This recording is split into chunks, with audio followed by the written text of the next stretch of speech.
You hit the OK button. Oh, I see. Okay.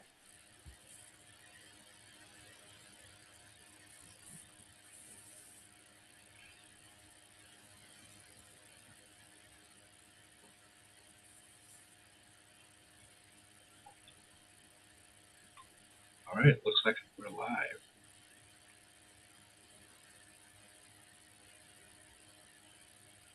I'm here with Lynnette, Scott, and Brandon of Red Masque. Yo, from Philadelphia. Yeah, from Philadelphia. And we're going to be talking about their new album here. It's kind of, I got a little bit of a glare on it, so it's All the Wolves Are Fed. And before we talk about it, so anyone that isn't aware of your band, can kind of give a little history, you know, like origins, the origin story, or We came from hell. No, Yeah, pretty much. So Brandon and I started the band in 2001. We had actually kind of had met before prior to that, and we're trying different projects, trying to get something going on. But the Red Masque officially formed in 2001. Well, we were in a band. I mean, Yeah. we had a band that played two shows and then split up. And we played Scrapple Fest. Yes. Right? Yeah, so we played 2 shows, and then that band just didn't, you know, kind of fell apart. But I decided to continue working with Lynnette because I was very impressed with her vocal style and her sort of like driven kind of like attitude towards everything, which just seems kind of rare. A lot of musicians are very flaky or whatever, but she's like very driven, like let's get stuff done. So that really impressed me, and I decided to continue working with her to form like another band. So that's kind of like the origin of how this started. So we started like trying out other musicians. We briefly had a drummer, so it was just like me, her, and a drummer for like, I think we did try to do like an open mic or something. Yeah. And then he didn't work out eventually, and then we met up with another drummer who I tried jamming with a few times, and we were meeting with him to try out like other people. And so we ended up having this bizarre like kind of like train of people auditioning for us, and it was just like one weird bizarre person after the next. It was like you can't even describe. And this like, is coming from us. And this is coming from us. Yeah. It was just like one. I so much wish that we had videotapes of some of the tryouts that we had. It was like we could have made a whole reality show. You can't make it up. You can't make it up. So through that, we ended up getting, it was Steve, right? Blumberg, our first guitarist. Steve Blumberg. And then Nathan Andrew. And then Nathan Andrew, who was like, he was harp. So we ended up getting a concert guy who played giant concert harp as well as good keyboards. And percussion. And yeah. He just did kind of a jack of all trades. Yeah. And so we decided we were going to try to do a show, and then the drummer we were trying out with decided like he wasn't ready to play out with us or whatever. So we ended up getting another drummer. Yes. So yeah. So that was Kevin Kelly, who was like the first drummer officially of Red Masque. Mm-hmm. And then we recorded an EP. And all analog. Yeah, it was all analog. It was all analog. Yeah, we were really good. It was just our original 3-song EP. I remember at the time I was working at a job, and we wanted to record at this analog studio in New Jersey, and I would work until 5 and then immediately get in the car, pick up Brandon, drive to New Jersey, record till 3 in the morning, head back to get like a couple hours sleep, then start working again and go back to the studio. We were like, by the time that was done, we were just dead. Well, at one point prior to all this, we were running down to actually 2 Orion studios in Baltimore, trying to play with the drummer and keyboardist. So this is like before the initial Red Masque was formed, and we were like every weekend, like trying to like, go down and like tent to play with them, but that didn't end up working out too. So that was like a whole other thing. They were really good musicians too. Mm-hmm. But so yeah, so we had the initial like original version of the band, which that EP is called Death of the Red Masque. And it's like the first a recorded version of Title, and there's like lots of live versions. But that's still probably one of my all-time favorite songs that we ever, that we ever wrote. Yeah, that was the first song we wrote, was Title. Yeah. And we've come a long way since then, and we have had so many different lineups over the years. But Scott's been with us since 2018. 2018. He came in on after the last album. He recorded a little bit on the last album. He recorded on Malum. Yeah. And then so he's been with us since then. Very stable. I will say, for a musician, he's been incredibly stable, even-tempered, joy to work with. Yeah. Very rare to have somebody like that. Not a huge giant ego. Right. And then we're also we're working with Ryan Kleeman right now, who's not in the interview here. He's away on a camping trip, but that's who we're working with at present. And he came on last year. Okay, cool. Yeah. Listen to the album, and for people that are maybe not aware of what you sound like, someone asked me, and I was like, it's really difficult to describe, but I said it's not regular. I wouldn't really say it's regular kind of rock or progressive rock. I said I had to figure out a word, and the word that just popped in my head was unconventional. Mm-hmm. And I said, and I told my friend, I said, you really got to be in a certain mood and a headspace to understand everything, or to at least have enjoyment out of it. I said, it's not something you're going to hear on the radio. Yeah, that's for sure. And maybe back in the day, but not now. Maybe. Yeah, maybe. But now, and I said, if you're an adventurous listener, then you'll enjoy it. I said, but if you're not, you're gonna like. I will say though, we actually did a few unconventional shows recently with people who had no idea what we were, and not necessarily prog fans.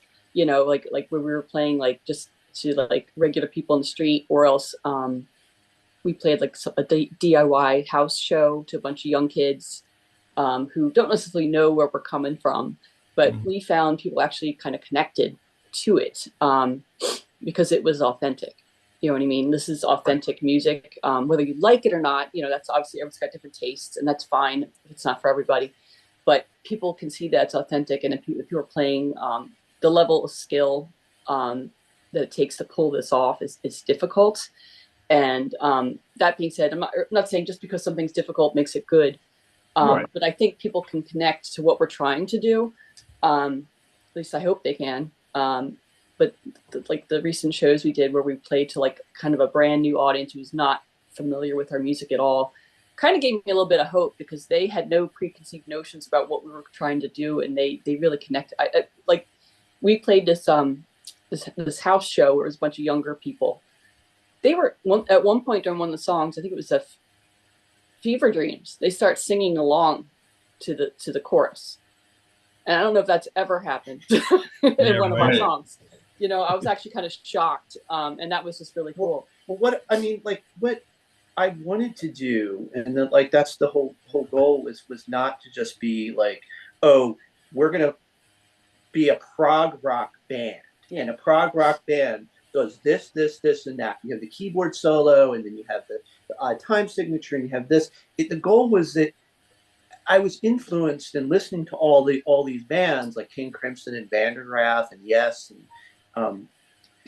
Rush and everything, but I wasn't out to sound exactly like those bands. I was just taking in by osmosis the spirit of what they were doing, and then trying to like create like as an influence, not just to sort of copy and paste. Like copy and paste, okay, here's the prog band, you know, or like somebody says they want to do a metal band, but then they copy and paste metal instead of just making their own kind of like metal, or it's influenced by metal. So my goal was is to sort of create like an art band, and you know, and these influences come through rather than trying to like force like, oh, you know, like somebody says, oh, I'm going to do a Keith Emerson type solo. It's like, well, you can tell like if somebody does a solo, if they're copying Keith Emerson or Rick Wakeman or whoever, or Chris Rock, whatever, the difference between that and somebody who's actually influenced by it, because wow, I could tell they're influenced by playing like Chris Squire or John Wetton, but you're not like totally copying them. You know, do you see what I'm saying? So that was the whole idea, is to create something unique, which I think is the original spirit of progressive rock. Is they were trying to create something like unique and different by synthesizing these various like musical influences like rock and classical and jazz and, you know, whatever. So that to me, that was like this creative upsurge and this creative spirit where it's like there's an authenticity to it. And so that's what I think, at least how I was kind of like seeing it, you know. Yep. And that's why I think like some of the people in the prog scene really have loved us, and other ones just don't, they're not into it because it doesn't sound like, you know, what they perceive this to be. So it's like I don't really know what to call us, you know. We can say we're a prog rock band. I like the uniqueness of the band. Yeah. And yeah, like you're saying, I mean, I guess there's two other adjectives I can give to them besides, you know, the other one was unique and authentic. I mean, and I think going off of what Brandon said too, like as you name some of our influences, you kind of hear like King Crimson, you hear some of that in the music, but it's a little more diverse than that. And there's some high, you know, heavy prog, psychedelia. But I think the other thing that, you know, Brandon plays bass almost like a lead guitar, and so I'm almost like a bass player. So there's that reversal, which it's not something you notice up front, but I think that really drives the music and what we sound like. Yeah, because I write like a lot of the riffs on, you know, on the bass. So like I use the bass as kind of like the basis for, I mean, we all write songs collectively.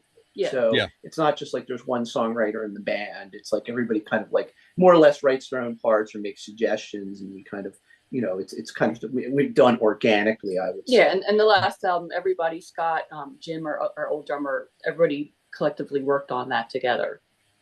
Yeah, that's one thing I was going to say. Like, yeah, Lynnette, these two have been doing it since 2001, but it's their project, but it is really democratic in terms of the writing. They don't dictate how I play, how the drummer plays. So it you know, the last three albums are all a little different, but there's the theme of Brandon Lynnette, and then the little additional elements added by the drummer and guitarist who appear on the record. And like Scott said, it's not just a prog rock influence. I mean, there's definitely like a sort of, there's like, I would say there's definitely like a goth and post-punk type influence, and like, you know, jazz class. There's all whatever like I happen to be like listening to a lot that I feel is has authenticity. Where there's sort of in a way, like, not that we're punk, but I think we do have kind of a very kind of dirty, like kind of a punk rock feel in that. Not that we're punk, but that's kind of the attitude that we're going for with the music. I mean, I know back in the day when like there was a lot of prog festivals going around, we actually tried talking to a bunch of festivals trying to see if we could, you know, play some of them, and some of them, they would say, hey, look, I like you guys, but I just don't see how we'd fit you in. You know what I mean? Just because they didn't know how to, like, they didn't know how to fit us in. So like, which is a shame, but you know, people, you know, got to do what they got to do. We're still young. There's still a chance. Yeah, there's still a chance. There's still a chance. Actually, I can't say anything yet, but there's something big happening next year. Right. But just playing wise, something big is going to happen. The other thing too, from the first time I listened to this, I listened maybe half a dozen or so times, I felt like I was being invited into a ritual. Yeah. That's cool. I mean, I really felt that, and I was like going, and I had the lights off. So that added to it. So you should. Yeah. I would recommend listening to it that way. And with headphones, so and the noise reduction headphones. So you got that, so you don't hear any noise going on in the outside world. It's like that's the. I mean, for the most part, that's how I listen to music, anyways, because I don't want outside interference. I need to focus on the music whenever I listen to it. But this one felt like it was in a ritual, like an old Hammer film.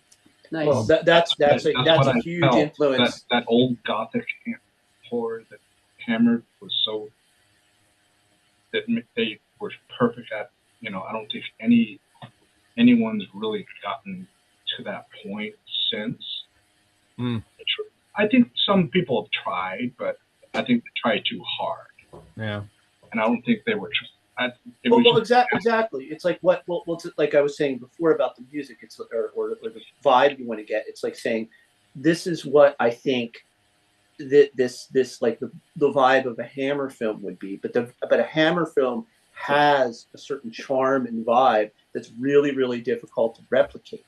It's really, really difficult to replicate because the time and place that those movies were coming out and all the forces that coalesced to bring all that together, and those fantastic, like Peter Cushing and Christopher Lee sit on the right hand of God for me. So I'm really, really take that as a high compliment that you said that it brought about the idea of a Hammer horror like ritual. I told a friend, I said, if I got to say something about Hammer films, those actors, I said, Peter Cushing, Christopher Lee, so many others. Those are like the gods. They when they left this earth, Well, a lot of those actors had stage experience, which a lot of actors don't now.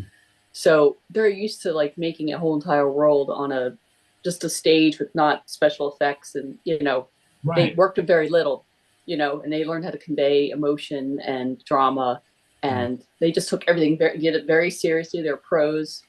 Not saying other actors aren't pros, but nowadays people, I think, they go on with the regular, with a movie now. There's so many green screens, and I think people who have had experience working with less are able to convey, like they don't have a crutch to lean on, so they really have to know what What's the they're idea that they have presence? Yeah, they have presence, and it's like they're trying to project their voice and project who they are as a character, and it's like it kind of like makes them like almost like more than like just a person standing there saying lines or trying to be. It's like they are that, and they're entirely in the presence of that character or in the presence of themselves. And so I think that's kind of like that. And like I said, that's something that's like it's lacking in a lot of, not obviously there's some great actors, but there's something like that's lacking in a lot of things today, whether it's music or film or acting or whatever art. I'm not saying there isn't, because there's still a lot of great stuff out there, but it's just like everything's supposed to be about being so quick, and it's all about, it's all instant gratification. It's all, and it's not about this idea of the presence that captivates you and takes you in to what you're engaging in, where you're kind of like part of it, but it's not like a cheap like a cheap thing that just like you real quick. It's like you're actually being drawn into like the ritual, like you were saying.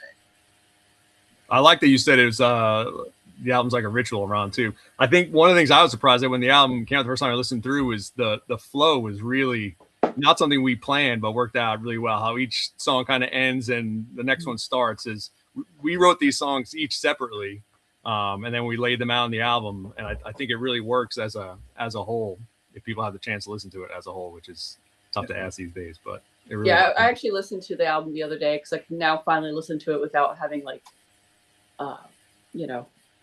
should have done this. Yeah, just able to listen to it just to listen to it, and I was like, oh, yes, really actually does flow really nice. Yeah. Right. So I wanted to ask, I mean, this is what I've been doing with bands especially if they have a new release. is to talk about each of the songs. So I'll start off with the first one, Tear the Sky Down. You know, how it, its origin, any little trivia about it. So that one, I guess, Jim actually had a little riff he had an idea for. Correct? Am I right? Yeah, no, that's it. Yeah. Yeah. I believe it was Jim actually originally he had a riff that was on acoustic. Did he bring it to us? I can't remember now. He had had pretty much the first section of the song, there's it's one of the more traditional verse chorus songs that the Red Masque has ever done.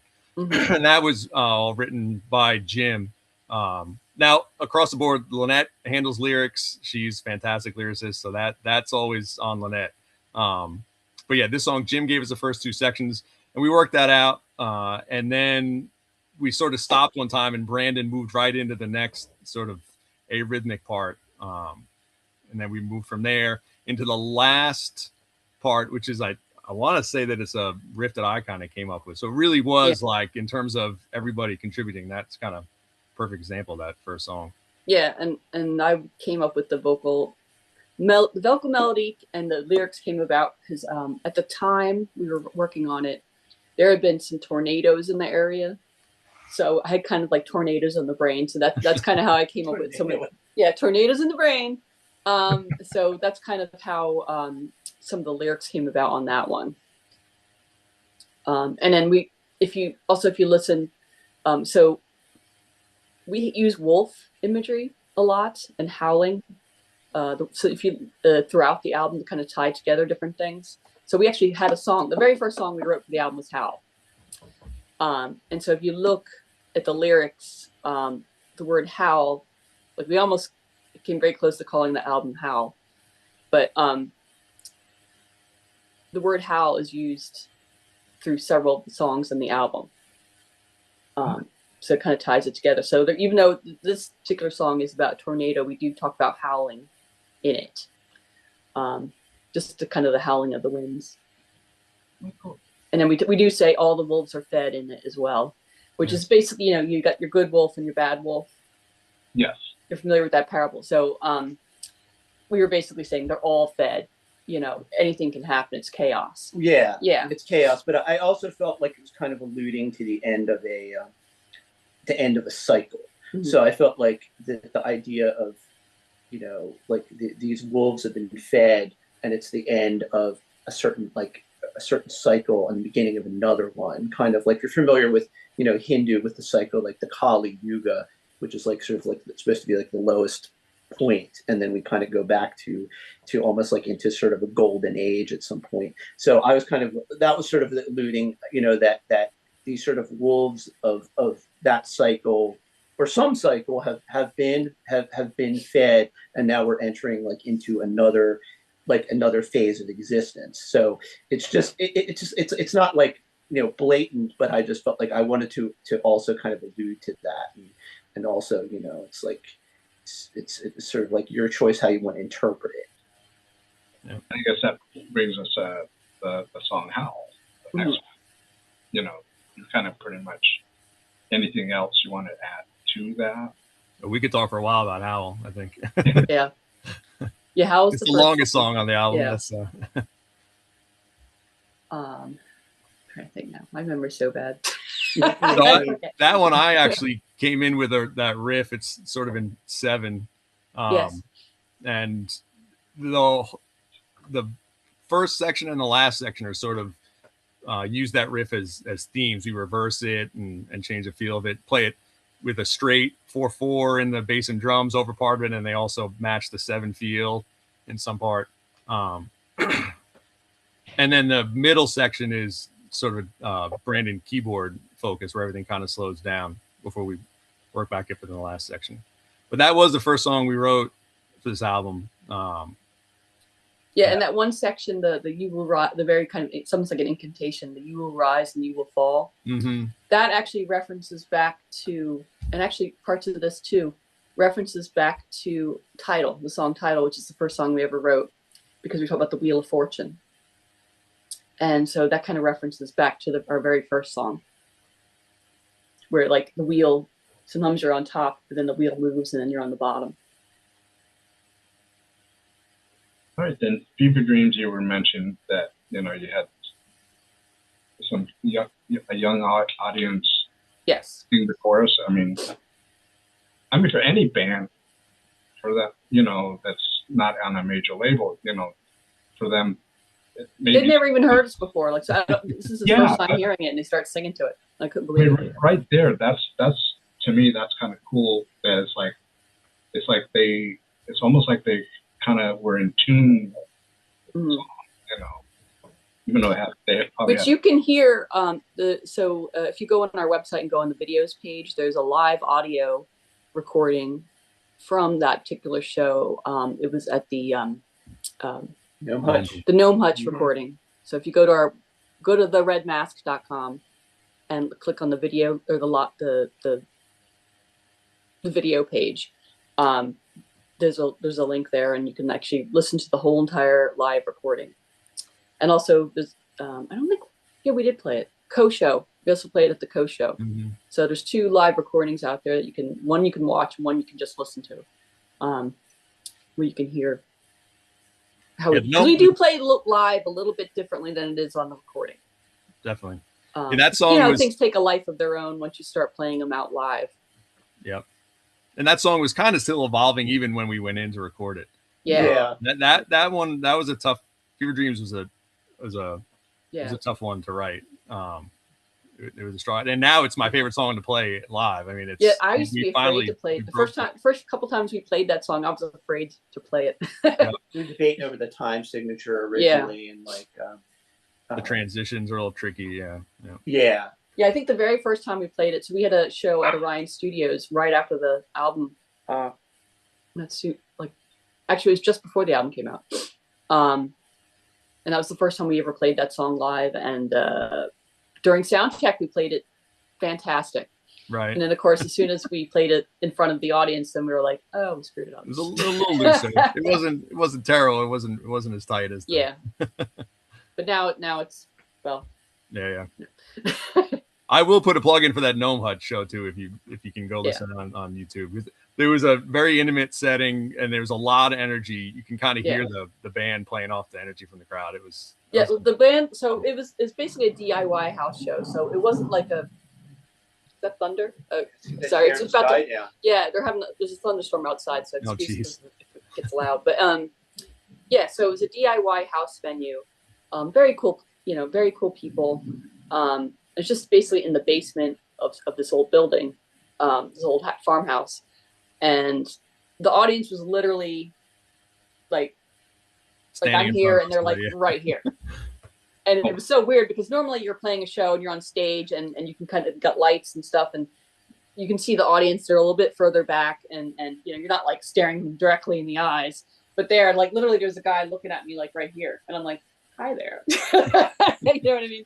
It was a little bit unnerving. I would be a little intimidated with that. Personally. Yeah, and so it was a little bit intimidating just because I'm not used to playing that close to people. Well, the roof was like right here, so it was kind of like. And Scott's very tall, so Scott's head was literally hitting the rafters. So, so there's a height requirement for the gig. Right. Yes. But it was a very fun gig. It was. We did get a lot of people were like really getting into it. You could see them getting into it. A lot of times you do like other shows and people are they're seated, which nothing wrong with that. Yeah. And they're standing way back, and then you're playing and they're just kind of like, while you're playing, and and I'm not knocking anybody because that people get into things differently, but these were all younger people and they were like dancing and they were like singing, and it was really cool. They were getting in with the ritual. Yeah, they were getting in with the ritual, and they were, they were giving us their energy, and we were giving our energy. So that was probably one of the more fun shows we played. Yep. Cool. Next song, Insomniac. Mm-hmm. The word itself, I'm one of them. The what? The word in itself, I'm one of them. Oh okay. no. Yeah. I was going through a period where I was just not sleeping very well. And that's how that one came. This is the one song where we did actually have the planned transition from Fever Dream. Fever Dream has a very quiet ending that ends with Lynnette's vocals, and then Insomniac kicks in. Yeah, the two songs kind of go together. So we cut out the separation. Like on the recording, we basically have it go right into it because that's how we try to play it live. You'd say more about that song too, probably. That one actually, that one started with Lynnette said, I have this cool lyric and melody, and she kind of sang it into recording and sent it to us, and then I wrote. Oh no, that was Fool Again. That one also. Did I do it? My memory is terrible. I don't remember. I feel like Insomniac's kind of like our jazz song. Mm-hmm. You know, true. It's like jazz song, and then we like it's like walking bass lines and like jazz licks on the guitar, but then we go straight into like the sort of like heavy, heavy sort of chorus section, and each chorus section is kind of like slightly different. So it's kind of it's kind of like if Insomniac's like trying to sleep, and then and they're like getting up with some sort of other kind of like neurotic problem or whatever, and each theme. So it's got like this really great like theme and variation, So I think it's kind of unique, and I mean we definitely use jazz influence, but that one's probably one of our jazziest, definitely songs. The verses and the pre-verse, yeah. And then there's a middle kind of jam section where we just kind of get loud, and that's always different. That's really fun to play live because you never know how that's gonna pan out, but it's that's fun. Yeah, I remember that was like a one take for the jam session. For the wasn't it? album, it was the first take. Yeah, first take. Which is always with the jam sections, like with stuff that's more structured, try different things or whatever. But with the jam sessions, there's like a fine line between you want to get the feel right, you want to play right correctly, but since it's not set in stone, you don't have to set exactly what you're going to be doing.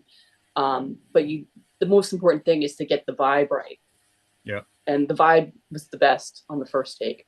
Yeah. So that's what you should say, bass, drums, and guitar were that first take. Then there's some overdubs with vocals and I think mellotron and stuff like that. But the bass, no, we recorded at Orion Studios, and one of the reasons I wanted to do it there is because, well, one, we had recorded there before, so we were familiar with them, but also they have a live room so that everybody can play together, and they can even I can be in the room with everybody and just doing scratch vocals, without it bleeding over into the drums.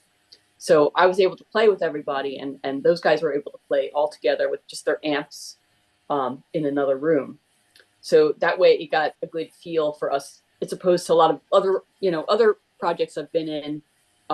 We basically had, one person record, then the next person, then the next person. And this, everybody was able to play together. Now everybody had to go back and like redo certain parts and things like that, but we were able to get the feel, the live feel. Yeah.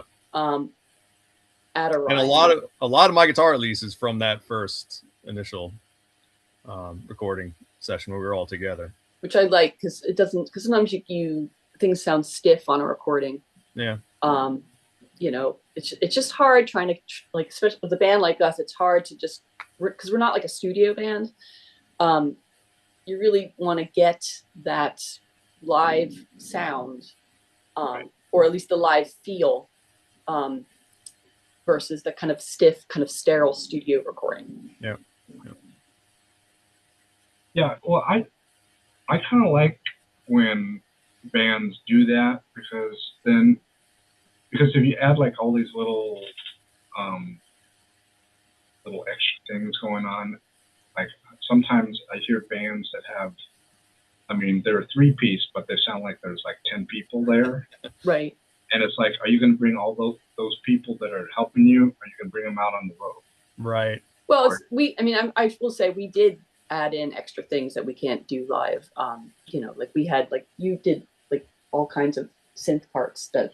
Yeah, well, different keyboards, echo theremin. I think it was, but I don't think it was jammed up with like lots and lots and lots and lots and lots. Yeah, we didn't want to sound like a completely different band. Extra, orchestrated tracks and sound effects. But we did add things that I think, and we've always done this, is like add little accoutrements and things, especially to sort of the more like kind of freeform improv sections, and so I think it like helped emphasize what was like going on in the song. So I don't think it was like overproduced, but it's not just like super like raw, like Right. just in the studio live, So I think we more or less. I mean, I go back and listen. I'm like, man, I should change that. I should change that. I should whatever. But I think it had the right kind of like balance that we had between like us just playing the songs in the studio and creating a studio album. And nothing we added after is essential to the song for live performances either. Mm-hmm. Yeah, it's all just kind of make the recording a little more interesting to listen to. Yeah, and then even some of that. Okay, so I did backing vocals in the recording. Scott's taking on some of the backing vocal duty Live, yeah. Yeah, Something I can sing while I actually play these parts. Yeah. Yes. God has an angelic voice. Oh, thank you, Brad. All right, next song, Feel Again. Fool Again. Okay, so Fool Again. I do remember this. How this? That definitely is. I know my brain is Swiss cheese, but so Fool Again. So I'm in another band called Green Cathedral. If you want to check it out, green-cathedral.com. Anyway, so I originally was working on a song with Green Cathedral, and while I was working on that song, I had an idea, because sometimes things come in groups. And while I was working on that song, I had an idea for lyrics and a melody that came to me while I was working on that song. And so I ended up writing down, coming up with two verses. And I originally brought it to Green Cathedral. I was like, hey, I don't know if this is for us or not, but I had this idea, this kind of a sketch.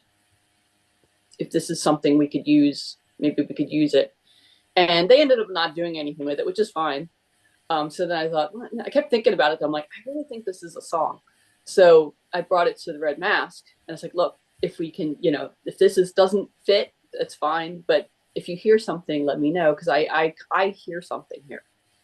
And I basically, had I recorded it, just like on my phone. It's nothing major. Scott actually came up with the guitar part to go with it. And then once Scott came up with the guitar part, then everybody else was like, oh, okay. And then they start coming up with their parts, and made it make sense. Yeah. And then they came up with the other sections too. So it was, so I came up with the original verses, and then they came up with the rest of it. So, or we all came up with the rest of it, I guess. And that one I think is kind of unusual. I think that song sounds very different for us. Yeah. Yeah, it's different because it's kind of based off more of like the guitar chord progressions. Yeah. And stuff, so it's not as like say, oh, sorry about that. I thought I turned it off. So it's not as like riff based as like some of the other songs where I come up with a riff and then everybody would kind of like follow, and then we'd have chord, come up with chord progression. It was like based off more of a kind of slightly more traditional kind of like guitar chord progression way of writing. So even though it's like the chords are actually like, it's not like the timing maybe, the chord progressions aren't like super complex, but it's actually very difficult to play because of the way it's structured. And I actually wasn't used to it. So it was actually kind of a challenge for me to like kind of like work off it. And it is very different than how our other songs kind of work, but it still works within everything else. And then, and then make it full circle for the recording. I had Joe Paglia, who's the keyboardist for Green Cathedral, my other band. He actually did because Brandon was like, there needs to be a keyboard solo here, and he's like, I really think it would be. I thought Joe would be more. Joe's an excellent keyboardist. Yeah, so I think he would be more like we needed Joe. We needed Joe. We needed his type of keyboard to get for that one section. I was like, man, so if you listen during this one section, there's like this really beautiful keyboard line that doesn't sound like Brandon, like something Brandon would do, and that is Joe. So there's like a keyboard solo. If you listen for it, that's him, and he did a keyboard really great solo. job. It's a piano solo. It's amazing because I during that section, it's after the second verse, and it's kind of quiets down, and I just kind of hit a couple chords and a little couple flourishes of notes and stuff. When Joe wrote the solo, he did it around what I had already recorded. So like when I'm doing something, he lays back, and then when I go back, he does something special on the piano. It was, I was really impressed with what he did with that. Yeah, solo. no, he's excellent. And like Shout Brandon out was to saying Joe. with the right, yeah. And that was recorded. We flew that in. So Mark Montoro actually recorded that at his studio, Philly Jam Recording in Philly, where we recorded our last album. So he recorded Joe, where Joe's kind of a session musician there. And then we flew the track to Orion to mix it in. And like Brandon was saying, so it is more straightforward, a chord progression like a standard song. But when Lynnette sent the vocal recording, what she sang was not really in 4/4, and we kept her phrasing, so it is a little kind of a odd time signature for it. It's but I wanted it, you know, Lynnette sent that recording, I wanted to keep that pristine, so we wrote the chord progression around that. Yeah, and then doing the vocal harmony stuff, all the ha-ha-has was kind of a last minute thing. Like when I went in like basically one day to do all the backup harmonies so we basically recorded in 2 main batches. So there was the first 3 songs were Fathomless, Insomniac, and Tear the Sky Down. And then everybody went and did their you know, individual parts, and then we came back again later on to do Fever Dream, Pearl Grey, and Fool Again. And basically I had to come in one day and just do all the vocals. So I think all the vocals were done like for each of those 3 sections. So one day I did those 3, and then one day I did the other 3, and then I think it was basically 2 days of vocal recordings overall. Yeah. And so Fool Again, the whole, all the like the ha ha ha parts was kind of something I started hearing it in my head when we were doing the recording, and I was like, I wonder if that would work as a backup, or is it stupid? I was like, does this sound stupid? You know what I mean? Like, but I just hear like ha ha ha, you know, like in the background, and they're like, no, you got to do that. So so I did that, and they're like, you know what, that really makes, to me, that makes the song vocally, even though it's, I don't know, I guess it's a little weird, but I just liked it.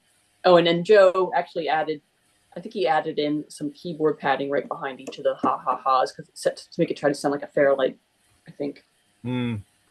Just to give it extra zazz, you know. And by the way, everything we talk about this song it's just the first section, and then like I think well, maybe not the best, but one of my favorite parts of the song is the last part. It's like a fuzzed out guitar solo over a heavy riff.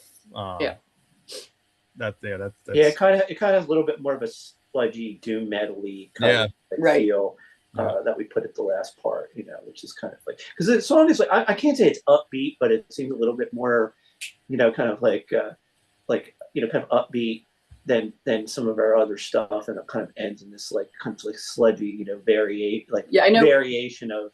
I know Ryan, our drummer, was like our newer drummer. He said this was his favorite song, and I heard a couple other people saying they liked it because it was really catchy, which is people don't usually say about us. That's right.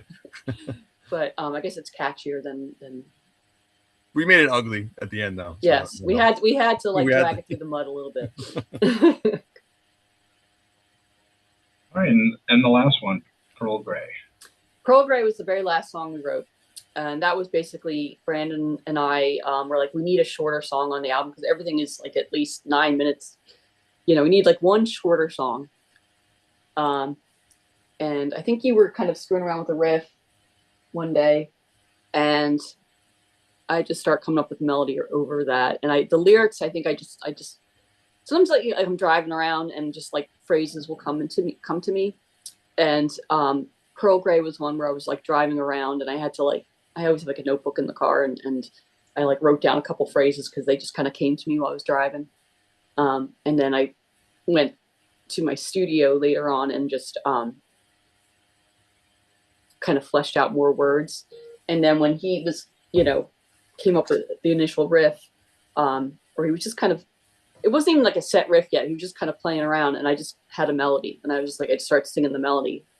And so we kind of came up with a skeleton. And then we recorded it like on the phone and sent it to Scott and Jim. And Scott came up with you came up with the next part, I believe, right? I don't think so. I think Brandon had the second part too. This is a lot of Brandon. I mean, I came up with the guitar parts, but it was a lot of Brandon. And then this is the one song that has a more traditional guitar solo too, which is fun too. But this was a very straightforward song to record. It came almost fully formed Brandon. I think it's a great way to end the album too. Yeah. So you know, I tell people this. I mean, go to wherever you're streaming from, listen, and if you really, really like it, go and buy the CD or the digital download. Yeah. Now the CD right now, the actual physical copy you can get through the Bandwagon USA, and then digital copies are available through our Bandcamp. Yeah, and also I'm not sure, are they continuing that Bandcamp Fridays throughout the year? Or I think so. I don't know exactly what the schedule is, but I believe so. I mean, you get it, you know, buy it regardless, but if you can, buy it on the first Friday of the month, because then they get all 100% of the proceeds. Mm-hmm. Which, you know, I think that's why I think Bandcamp is probably the best platform. Yeah. Because it costs, I know a lot of people do things on the cheap, you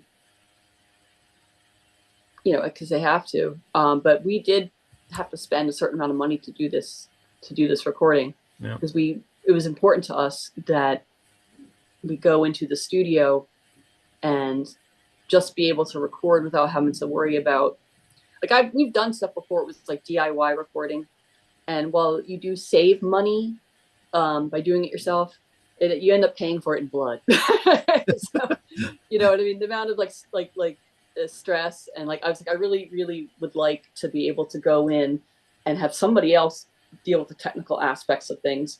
And they've got a studio, they've got all the expensive equipment. They know, they have experience using the stuff, and we can just go in and concentrate on just being creative. You know, I'm not knocking it, however everybody wants to do things. It's, you know, honestly, it's great. But for this recording, we thought it would be better to do that. I always tell people that, you know, another thing I tell them, and this is kind of, it was echoed by the guys at Echoing. They were saying they had one of the guys is a music teacher, and the students didn't even know what a CD was. Yeah. They thought they could just go online and they get their music for free. And I'm like going, well, I mean, that's nice. I'd look at more convenience, but you know, the band, they got to pay money. Yeah. Not only for studio time, for their instruments and maintenance of their instruments. Like, we're not even trying to get rich off it. We're just trying to pay back our bills. You know, like, and what I found is, I mean, I'm preaching to the choir here, but I know, like, even when we put out the album, it was immediately being on Russian download sites, like immediately on torrent sites. Well, people like downloading it. And, I mean, I think it's great that like, you know, people are listening. I'm happy if somebody just like listens to it. You know, if they listen to it and not just like one song. Okay, it's like they really appreciate it and really get into it. Yeah. But I think since everything's just so like, I can just download this, I can get this out. Everything's just so like quick, you know, easy access to like, you know, media or whatever, you know, which is great too. I think you also got to think what the artist put into it. This wasn't like somebody just sat there on the computer, recorded a few tracks, or had AI do it for them or whatever. This took a lot. This takes a lot of time and energy, and there's cost to it. There's mental costs, and there's physical. Yeah, there's mental costs. A lot of, and actually, mental costs are probably a lot more than the physical costs. So you got to like, I would say people out there need to like have an appreciation for that, whether you no matter how you decide to acquire the music. But I was saying, you know, if you get the CD, I mean, at least you have a physical copy, you have the artwork. Yeah. And you know, if you're happy, you want to download it too, that's perfectly fine. I would love to actually have some vinyls made up, because that cover was fantastic. Yeah, that would be cool. You know, so that's something we might consider, you know, at some point. But I would say, yeah, just like just this, if you're listening to it, just appreciate like what went into this, because it's a lot more than just like somebody just playing a few riffs, running it through a program. It's a lot of time, it's a lot of energy. I mean, we practice for like, we have a rehearsal space like weeks and weeks and weeks and weeks and weeks and weeks and weeks.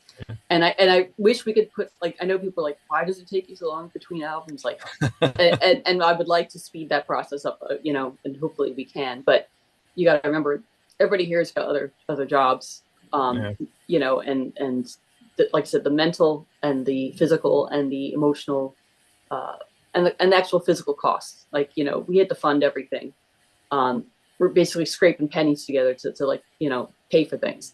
So, you know, and even in terms of time, we're doing in terms of time too, it takes, I think some of these songs need to ferment for a while too. Like, it's not, even if you write it in a couple weeks, it's got to sort of stick with the band members, and it evolves over time. So it's, we're not putting out an album a year, that's for sure. Yeah, it's an organic process. Yeah, right. Know, with anything, like with art, I think it's the best art is an organic process, you know. And it like and sometimes it's like you look at something and you acquire a taste for. It takes a while to acquire a taste for it. Once you acquire a taste and you get it, it's like something that's like amazing. Like if you watch like a movie and you're just like, oh, that was really cool, I like that movie. But now you watch it again and it's like you have a whole different perception and way of looking at it and a new appreciation of it. And it's like, so the best music or art or film or whatever, it's when you can like go back to it again and then see something new or hear something new, and then you have this like new appreciation for it, you know, when you revisit it, you know. And I think that's like the best thing. It like sort of like has it evolved. It's like it has a life to it, you know. So it's like, I mean, everybody takes it very seriously. I mean, I know we've had entire like arguments about 2 notes, you know. Brand's like, no comment. But yes, no, we take, you know, maybe it's too serious, I don't know, but we take things very seriously, because we love making the music, and we want it to be the best iteration for everybody, you know. We just, you know, everybody's driven to do this. So it's definitely a passion project. Yeah. I you know, I always tell people, you know, buy the CD if you can, you know, and if or to download, and if not, if you can go see the band in person, you know, live, you know, if they have merch, buy some merch, you know, show them love in any way possible, you know, right? Because then I mean, I won't put words in your guys' mouths, but I think that's kind of gives you some sort of satisfaction. Okay, we did something, they like it, they purchased the music, or they got a shirt, or what, you know, whatever merch people are doing nowadays. I mean, obviously it's shirts, you know, are the big thing, but you know, any other kind of stuff. I mean, it just shows that, okay, you know, especially if you're at another concert, you know, and you see someone wearing your shirt, you know, right. I mean, that probably, I would probably guess that probably puts it like a big smile on your face, saying, "Oh yeah, cool," you know. Yeah. You know, I'm hoping. So, like I said, I can't say what it is yet, but there's something big happening next year, and if that goes through, we might look into maybe making certain things to bring to the thing.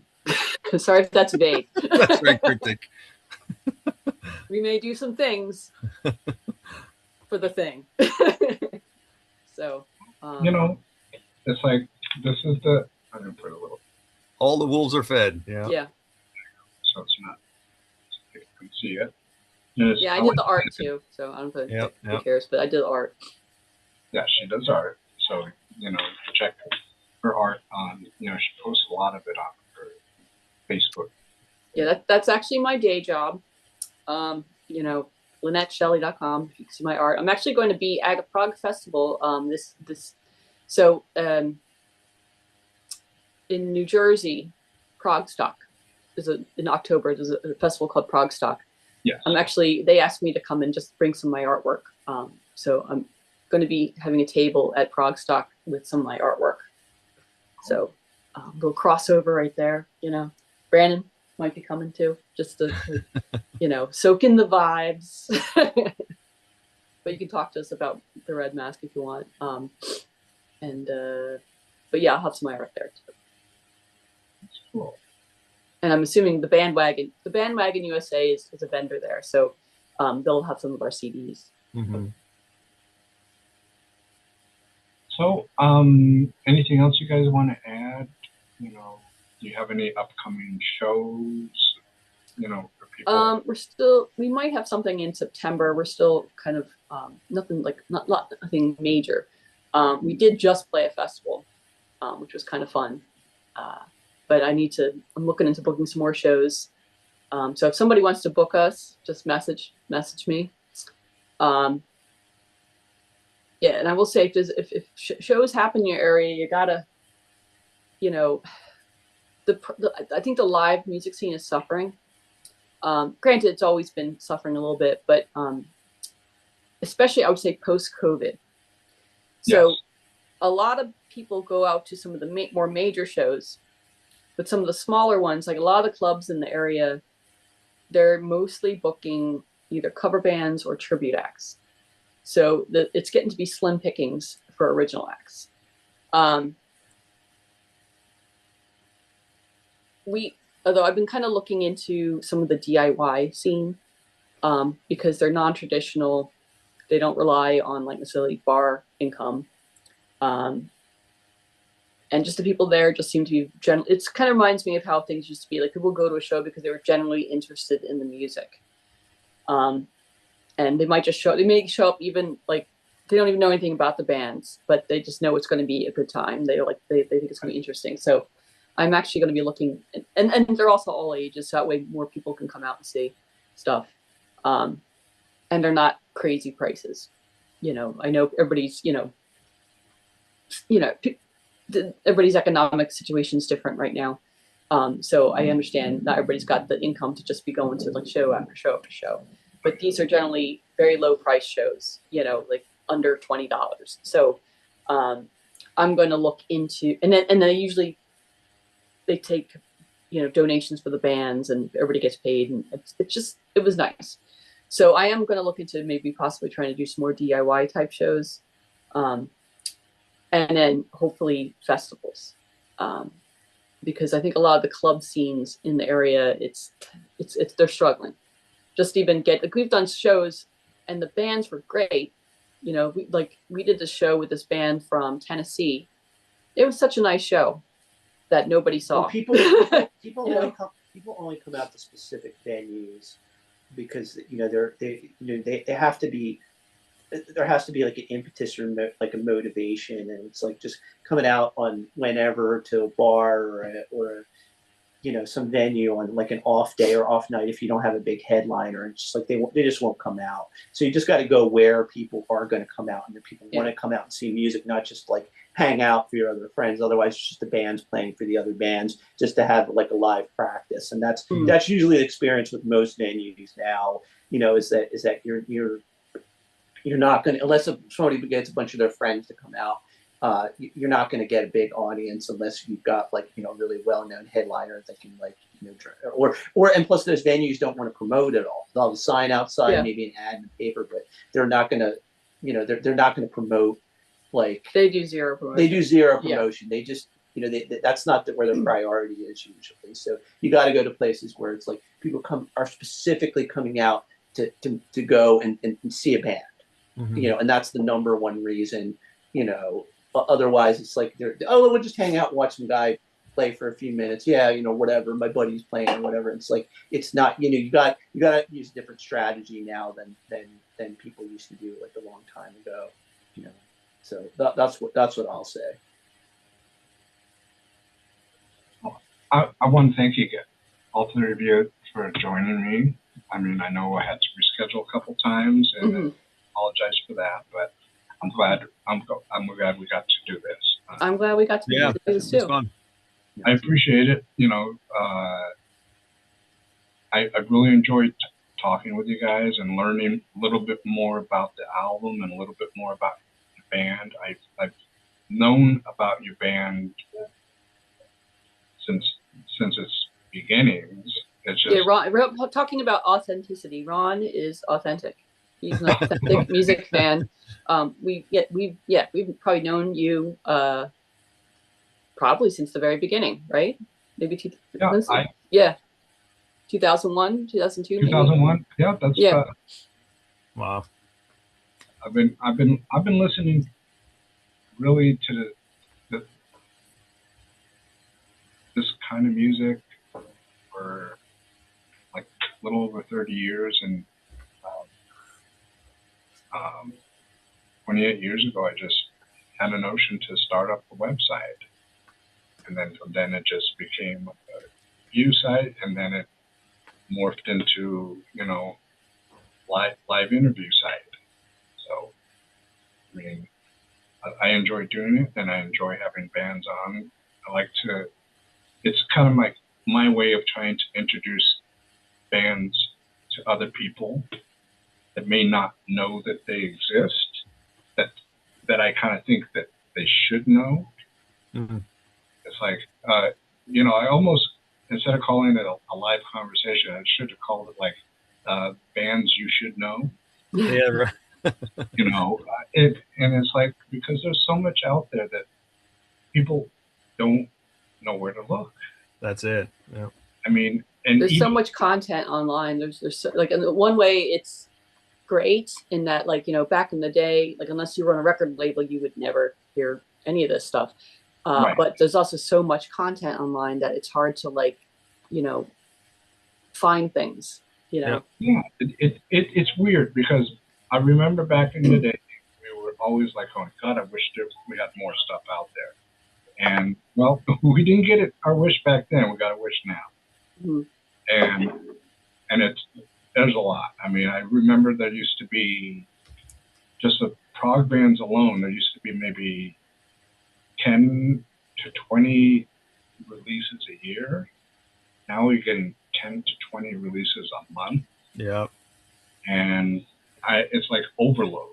I mean, it's what do you buy? I mean, and there's such variety, but then at the same time there's such sameness, just the same bands that are kind of sticking to a sound and not exploring, I mean, they're good at it. It's just you can kind of pick, okay, that's going to happen. That's going to happen. Well, that's what I was. Yeah, that's what I was. Guitar solo here, drum solo there, and it's like, I like unpredictable music, because because if you predictable music, you get bored with it really quickly, and what's going to happen. So it's like, then that music now becomes your background music when you're doing housework. Yeah, well, a lot of times, a lot of the songs being written now are basically supposed to be background music to, like, either a soundtrack or, like, it's not meant to be for TikTok videos and stuff like that. Yeah, it's become functional. It's like sort of like utilitarian or functional, and so as opposed to, like you said, being art, making somebody like part of the ritual. Yeah. And so that's what I think great art does. I mean, I'll also say I did a collaborative film project, and it's in post-production right now, called Phases of the Sacrament. So that same thing with film, I'm transferring my idea about music on, that was that was our goal, is to transfer that onto film and make something that's authentic and that really engages the audience and makes them part of the thing and kind of like alters them. So that's like, and with anything I do. I mean, I do art too. It's not quite as accessible as Lynnette's, but that's always been my goal with whatever I do. We'll dig right there. Yes, art is accessible. Right. Well, thank you guys. Thank you again. And Thank you. It's good talking with you. And I'll talk with you guys soon. Thanks, Ron. Thank you. Thank you.